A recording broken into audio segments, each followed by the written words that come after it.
बिस्मिल्लाहिर्रहमानिर्रहीम। अस्सलाम वालेकुम। कैसे हैं आप सब लोग? उम्मीद करती हूँ सभी खैरियत से होंगे। अल्लाह ताला पाक आप सबको अपने ज़ुमान में रखें, खुश रहें और बहुत बहुत कामयाब रहें।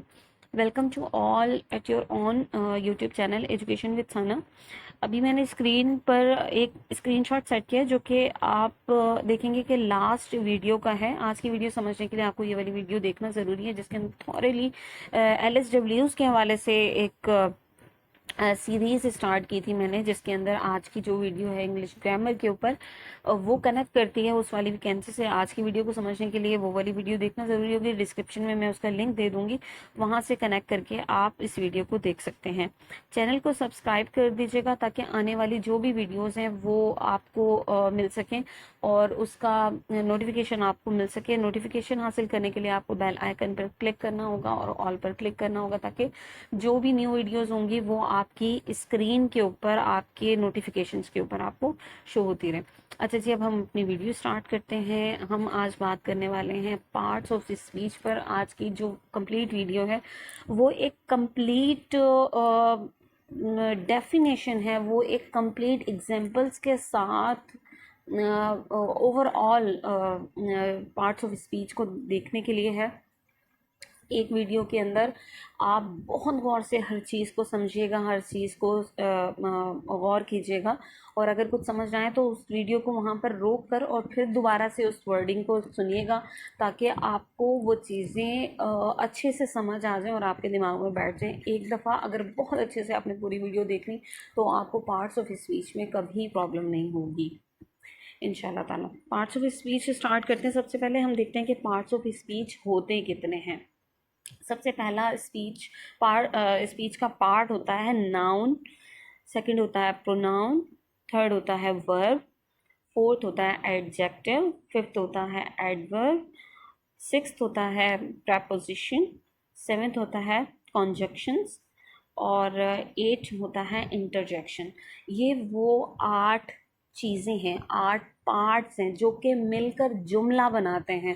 जब हम उर्दू में किसी पार्ट्स को मिलाते हैं, वो भी पार्ट्स ऑफ स्पीच ही कहलाते हैं, जो कि मिलकर उर्दू में एक जुमला बनाते हैं। इसी तरह से जब हम इंग्लिश में ये सारी चीज़ें मिलाते हैं, ज़रूरी नहीं है कि हर जुमले के अंदर ये सारी चीज़ें मौजूद है, लेकिन जो भी लफ्ज़ मौजूद होंगे वो इन्हीं 8 में से किसी एक से ताल्लुक़ रखते होंगे। वो चीज़ें मिलकर एक जुमला बनाती हैं, जिसको हम क्लॉज या फ्रेज़ कहते हैं। सबसे पहले हम बात करेंगे नाउन के ऊपर। नाउन क्या होता है, इसकी डेफिनेशन देखते हैं। अ word that represent a person, place, thing और आइडिया। इसकी एग्जाम्पल देखते हैं ताकि आपको ज़्यादा अच्छे से समझ आ सके। वो चीज़ें जो कि नाम होता है, चीज़ होती है, या किसी जगह या किसी आइडिया के बारे में बात की जाती है, इस तरह की तमाम चीज़ें नाउन कहलाती है। यानी कि कैट, ह्यूमन, सिटी, बुक, ये सारी चीज़ें नाउन में आती है। किसी चीज़ का नाम, किसी इंसान का या किसी जानवर का, किसी भी ऑब्जेक्ट का नाम, किसी चीज़ का नाम जो कि पहचान रखती है, किसी प्लेस का नाम, जैसे कराची हो गया, इस्लामाबाद हो गया, पाकिस्तान हो गया, नदरलैंड हो गया। कोई भी जगह जो कि रिप्रेजेंट करती हो किसी जगह को, कि हम उसका नाम जब भी लेते हैं, चाहे वो कोई भी प्लेस हो सकती है, ठीक है, सी साइड हो सकती है, तो जैसे किसी जगह को बताती है कि किसी प्लेस पता चलती है उससे, तो वो कहलाती है नाउन। किसी भी चीज़ का नाम, लैपटॉप हो गया, पेन हो गया, बुक होगी, कॉपी, ये सब तमाम चीज़ें ऑब्जेक्ट्स के जो होते हैं, ये सारी चीज़ें नाउन में आती हैं। इसकी कुछ एग्जांपल्स लेते हैं ताकि आपको ज़्यादा अच्छे से समझ आ जाए। The dog barked loudly. इसके अंदर हम देखते हैं डॉग। डॉग क्या है? एक नाउन है। This book is very beautiful. Book क्या है? एक ऑब्जेक्ट है। ऑब्जेक्ट जो भी होता है वो नाउन कहलाता है। अब हम सेकंड पार्ट ऑफ स्पीच की बात करते हैं, जो कि है pronoun. A word used to replace a noun to avoid repetition. किसी भी नाम को, किसी भी नाउन, जो हमने अभी नाउन पढ़े हैं, नाम, चीज़ या जगह को बार बार रिपीट करने से बचाने के लिए हम एक ऐसा वर्ड यूज़ करते हैं जो कि रिप्रेजेंट करता है उस नाउन को। यानी कि अगर मैं अपने बारे में बात करूं कि मैं अगर बताती हूँ कि मेरा नाम सना है और मैं पढ़ती हूँ, तो ये जो मैं है, आई, ये मैं बार बार ऐसे तो नहीं कहूँगी ना कि मेरा नाम सना है, सना पढ़ती है, सना खाती है, सना जाती है, सना ये करती है। तो वो जो बार बार मैं सना सना सना यूज़ करूँगी, उसकी रिप्लेसमेंट में मैं क्या वर्ड यूज़ करती हूँ? मैं। मेरा नाम सना है, मैं खाती हूँ, मैं जाती हूँ, मैं पढ़ती हूँ। तो ये जो मैं है, ये किसकी रिप्लेसमेंट है? सना की। तो नाउन की जगह पर जो भी चीज़ रिप्लेस होती है वो कहलाती है प्रोनाउन। ठीक है, इसकी एग्जांपल्स लेते हैं ताकि आपको ज़्यादा अच्छे से समझ आ सके। ही, जब हम किसी लड़के के बारे में बात करते हैं, मिसाल के तौर पर हम कहते हैं कि अली खाना खाता है, तो हम अगली बार क्या कहेंगे? अली खाना खाता है, वो खाना खाने से पहले हाथ धोते। ये जो वो यूज़ किया है ना, तो यहाँ पर जब हम इंग्लिश में बात करेंगे तो हम उसकी जगह पर ही यूज़ करेंगे। Ali eat food, he wash hand before eating food. तो ये जो ही यूज़ किया है ना अली की जगह पर, तो ये कहलाता है प्रोनाउन। बार बार नाउन को रिपीट करने से बचाने के लिए हम जो एक वर्ड यूज़ करते हैं, वो ही, शी, इट, दे, वी, कुछ भी हो सकता है, वो कहलाता है प्रोनाउन। इसकी मिसालें लेते हैं, कुछ एग्जाम्पल्स लेते हैं ताकि आपको ज़्यादा अच्छे से समझ आ सके। She is going to the party. She, वो जाती है, तो वो हम इस किसी भी एक नाम की जगह पर हमने रिप्लेस कर दिया शी, तो शी कहलाता है प्रोनाउन। ठीक है, और दे विल अराइव सून। दे, वो दे से पता चलता है कि दे वो लोग हैं, तो यानी कि दो, एक से ज़्यादा लोग, दो या दो से ज़्यादा, कितने भी लोग हो सकते हैं। ठीक है, वो दे कहलाते हैं। तो दे किन लोगों को, हम सबका बार बार नाम तो नहीं लेंगे, हम ऐसे कह सकते हैं कि अली, उस्मान, राबिया, शाजिया, वो लोग आए थे। फिर मैं दोबारा तो नहीं कहूँगी कि अली, उस्मान, राबिया और शाजिया बैठे थे, अली, उस्मान, राबिया और शाजिया खाना खा रहे थे, नहीं ना। तो हम क्या करते हैं, एक दफ़ा नाम लेकर फिर पता चल जाता है कि किसके बारे में बात हो रही है। ठीक है, फिर हम क्या करते हैं कि हम उनकी जगह पर एक वर्ड रिप्लेस कर देते हैं, वो कहलाता है प्रोनाउन। जैसे हमने यूज़ किया दे, वो। अब जब भी मैं वो वर्ड यूज़ करूँगी तो मुझे सबको पता होगा कि भाई ये अली, उस्मान, राबिया और नाज़िया के बारे में बात की जा रही है। अगला पार्ट ऑफ स्पीच लेते हैं, वो है verb. A word that expresses an action, occurrence और स्टेट ऑफ बीइंग। किसी भी चीज़ का एक्शन कि वो क्या कर रहा है, या स्टेट कि वो किस हालत में है, वो बताने के लिए हम वर्ब यूज़ करते हैं। इसके एग्जाम्पल लेते हैं ताकि आपको ज़्यादा अच्छे से समझ आ सके। रन, भागना, यानी कि मैं कहती हूँ शी इज़ रनिंग, वो भाग रही है। ठीक है, तो अब मुझे सिचुएशन, एक्शन बता रहा है कि असल में वो क्या कर रही है। तो ये जो रन है, ये एक्शन बता रहा है कि वो जो एक्शन, वो जो कर रही है, वो क्या है। रीडिंग भी हो सकता था इसकी जगह, तो रनिंग ही है, रन ही है, भागना ही है। तो ये बताता है कि असल में हालत क्या है उस जुमले की, जो हम बात, जिसके बारे में हम बात कर रहे हैं, उसकी हालत क्या है। शी इज़ रनिंग, वो भाग रही है। शी इज़ रीडिंग, वो पढ़ रही है। जो हमारी हालत बता रहा होता है, अगर तो कोई चीज़ की जा रही है, कोई चीज़ कर रहा है, कोई हिल कर कुछ कर रहा है, कोई एक्शन हो रहा है, तो उसको एक्शन कहते हैं। और अगर स्टेट कहते हैं जब कोई चीज़ रुकी हुई है, यानी कि अगर मैं कहती हूँ कि ही इज़ स्टैंडिंग, तो वो खड़ा हुआ है, ये मैं हालत बता रही हूँ कि वो खड़ा हुआ है। लेकिन जब मैं बात करती हूँ रन, तो वो भाग रहा है, यानी कि कोई अमल हो रहा है। और स्टेट का मतलब है कोई हालत बताना है, एक हालत में। अगर कोई बैठा हुआ है तो वो भी स्टेट है, कोई खड़ा हुआ है वो भी स्टेट है, लेकिन वो कुछ कर रहा नहीं है, बस उसकी मैं हालत बता रही हूँ कि वो किस हालत में है, बैठी हुई हालत में या खड़े हुए हालत में। ठीक है, और अगर कोई भाग रहा है तो वो कुछ कर रहा है, उसका अमल बताना। ये दोनों चीज़ें शामिल होती हैं हमारे वर्ब के अंदर, रन ईट खाना, स्लीप सोना, ये सारी चीज़ें आती हैं वर्ब के अंदर। वर्ब हमें बताता है कि अभी किस सिचुएशन में हम बात कर रहे हैं, जिस चीज़ के बारे में बात कर रहे हैं उसकी अभी सिचुएशन क्या है। एग्जाम्पल्स लेते हैं ताकि आपको ज़्यादा अच्छे से समझ आ जाए। I run every morning. अगर यहाँ पर रन नहीं होता, आई एवरी मॉर्निंग, मैं हर हर सुबह, तो ये एक पूरा जुमला नहीं है। मैं हर सुबह, तो सवाल क्या देगा, आप हर सुबह क्या, तो फिर ये उसका जवाब है आई रन। मैं भागता हूँ हर सुबह, मैं हर सुबह भागता हूँ। तो रन बता रहा है कि आप किस बारे में बात कर रहे हैं, आप जो बात कर रहे हैं उसमें असल वर्किंग क्या हो रही है। जो वर्किंग बताते हैं वो वर्ब्स होते हैं। She is a talented singer, यहाँ कुछ हो रहा नहीं है लेकिन वो सिचुएशन बता रहा है कि वो क्या है, वो है टैलेंटेड सिंगर। तो इज, इसका मतलब वो हमें बता रहा है कि अभी उसके सिचुएशन क्या है, वो अभी इस टाइम में, यानी कि गुजरे हुए टाइम की बात नहीं हो रही। यहाँ पर अगर वॉज होता तो इसका मतलब था कि वो पिछले टाइम की बात करें, वो गुजरे हुए वक्त की बात करें कि वो एक अच्छी सिंगर थी। और अभी हम बात करें कि वो एक अच्छी सिंगर है। तो स्टेट बताती है कि वो अभी की बात हो रही है, आने वाले टाइम की बात हो रही है, गुजरे हुए टाइम की बात हो रही है। नेक्स्ट पार्ट लेते हैं adjective, a word that describes और मॉडिफाइज अ नाउन और प्रोनाउन।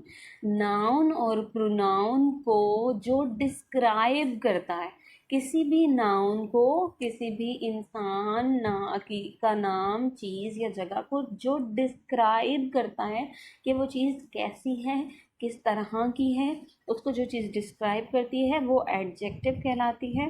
इसकी एग्जाम्पल्स लेते हैं ताकि आपको ज़्यादा अच्छे से समझ आ सके। हैप्पी, शी इज़, वो है, तो बात ख़त्म हो गई यहाँ पर। वो है, शी इज़, ये है, शी इज़। अगर मैं अपने बारे में बात करूँ तो मैं कहती हूँ आई एम सना। लेकिन मैं सना हूँ, मैं कैसी हूँ, अभी मेरी हालत कैसी है, मेरी सिचुएशन कैसी है। तो जब मैं बताऊँगी हैप्पी, आई एम हैप्पी, तो हैप्पीनेस किसको साबित कर रहा है, मुझे बता रहा है कि मैं हैप्पी हूँ, नाउन को रिप्रेजेंट कर रहा है। जब कोई चीज़ नाउन को रिप्रेजेंट करती है वो एडजेक्टिव कहलाती है। Blue, I wear blue jacket, मैं आई वेयर जैकेट, मैंने जैकेट पहनी हुई, आई वेयर ब्लू जैकेट। तो मैं जब जैकेट को, ऑब्जेक्ट को डिस्क्राइब कर रही हूँ तो वो कहलाता है एडजेक्टिव। यानी कि मैं जैकेट को बता रही हूँ कि मेरी जो जैकेट है वो ब्लू है। तो जो भी नाउन को बता रहा होगा कि नाउन कैसा है, अच्छा है, बुरा है, किस हालत में है, किस कलर में है, तो वो जो चीज़ बता रही होगी ना वो कहलाएगा एडजेक्टिव। एग्जाम्पल्स लेते हैं।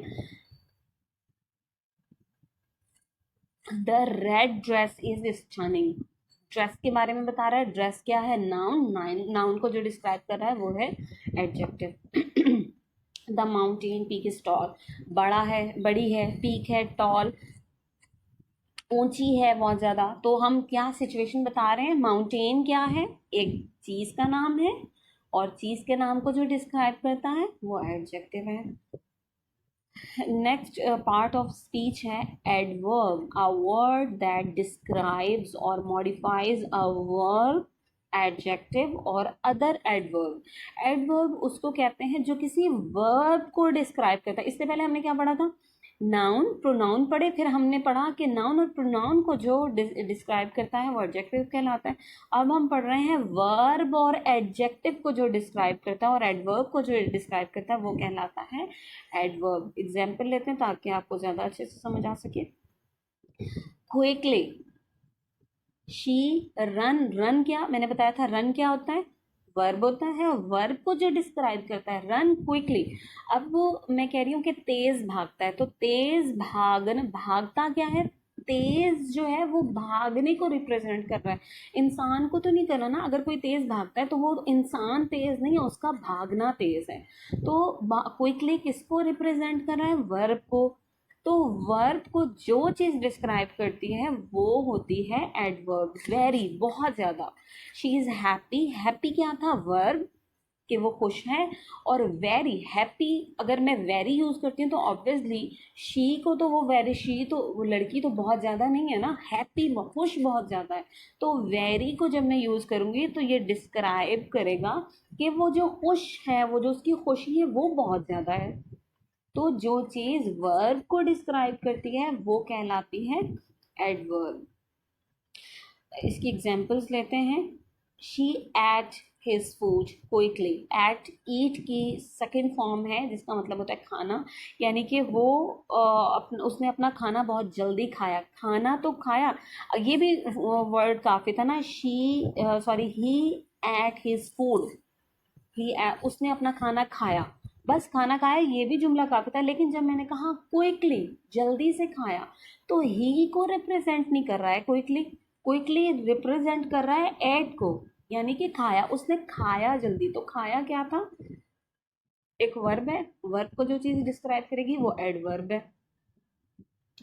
She spoke very softly. Spoke भी स्पीक की सेकेंड फॉर्म है। और स्पोक, शी, वो मैंने अगर कहा कि शी स्पोक, उसने बोला, यहाँ पर भी बात खत्म हो सकती थी, लेकिन वेरी सॉफ्टली। सॉफ्टली क्या है, अगर खाली वेरी में यूज नहीं करती, शी स्पोक सॉफ्टली, वो आहिस्ता से बोली, उसने आहिस्ता बोला, ठीक है।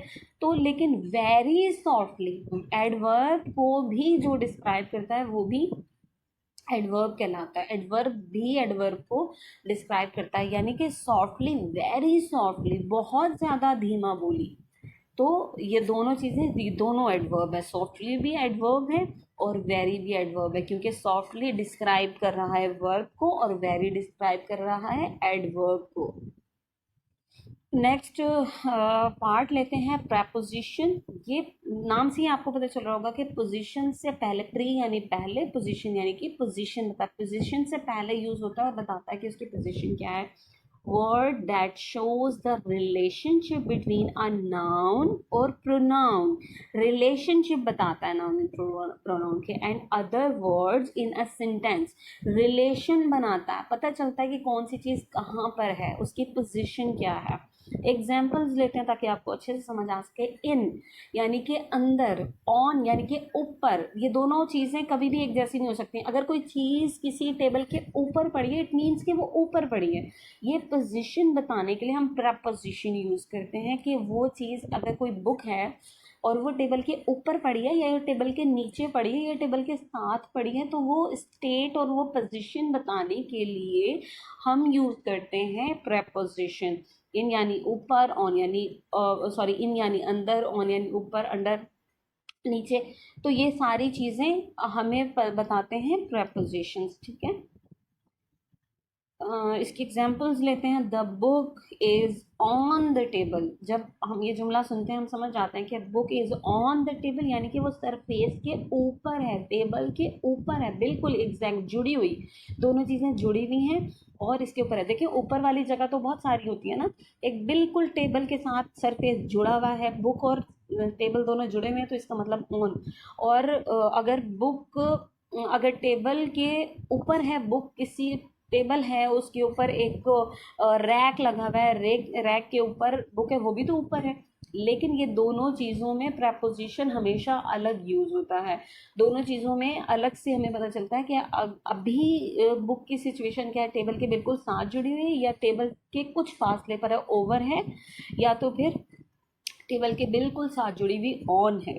तो ये पोजीशन बताते हैं हमें prepositions. The cat jumped over the fence. अभी मैंने आपको बताया कि जब टेबल के ऊपर तो हो लेकिन बहुत ऊपर यानी कि साथ जुड़ी हुई ना हो, तो उसको हम ओवर के लिए यूज करते हैं। कॉन्जंक्शंस की बात करते हैं। अब ये नेक्स्ट पार्ट ऑफ स्पीच है। अ word that connects words, phrase और क्लॉज। वो तमाम लफ्ज जो कि दो जुमलों को जोड़ते हैं। इसकी एग्जांपल्स देते हैं ताकि आपको ज़्यादा अच्छे से समझ आ सके। एंड, बट और बिकॉज, यानी कि एंड और, जैसे मैं कहती हूँ कि मैंने खाना खाया और पानी पिया, तो ये मैंने खाना खाया पानी पिया को जो चीज़ जोड़ रही है वो है और को इंग्लिश में कहते हैं एंड। तो जब भी हम एंड यूज़ करेंगे तो वो दो जुमलों को यूज़ कर रही होती है। मैंने खाना खाया और पानी पिया, तो वो ये जो और है ये दो जुमलों को जोड़ रहा है। खाना, मैंने खाना खाया ये भी एक जुमला है, मैंने पानी पिया ये भी एक जुमला है।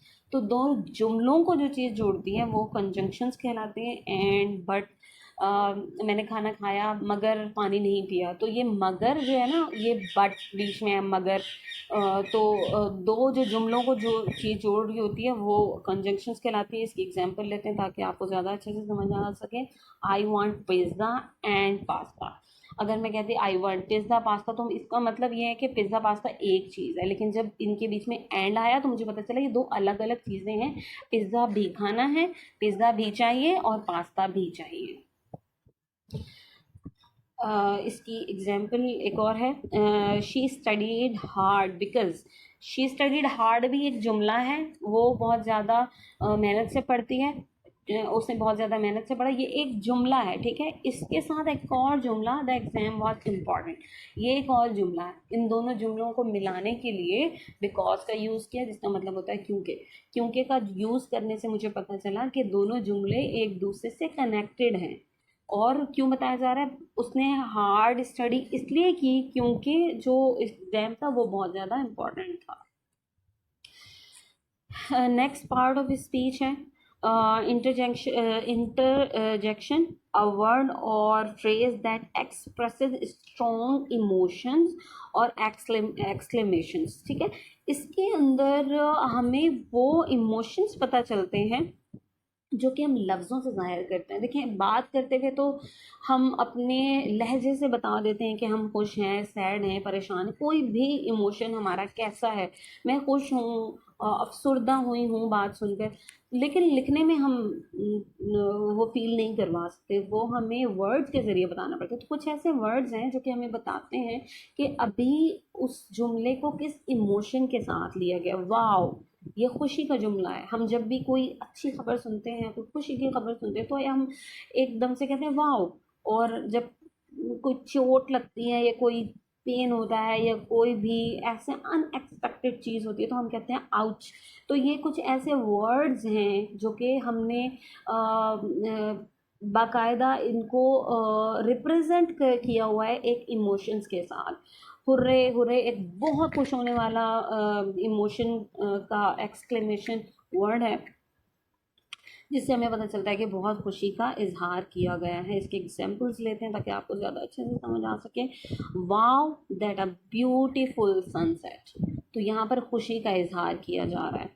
आउच दैट हर्ट, आउच यानी कि पेन बताया हुआ है कि उफ, एक बुरी फीलिंग, एक पेनफुल फीलिंग बताई गई है और उसके साथ बताया गया है कि ये तकलीफ दे रहा है।